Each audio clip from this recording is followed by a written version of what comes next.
Бабалардан мурасталган, улуу кутту сактаган ыйык жерлер бар. Айдарым жел аталар үнүн али күнчө абастаган.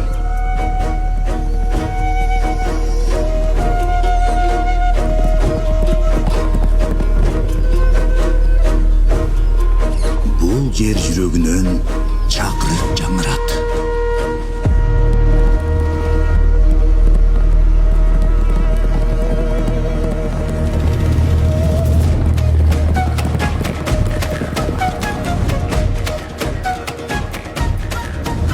Ал чакырык мелжиге мейкинди кезип сапарын улайт.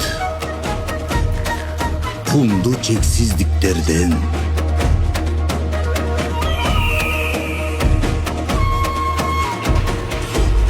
дарыялардан, деңиздерден,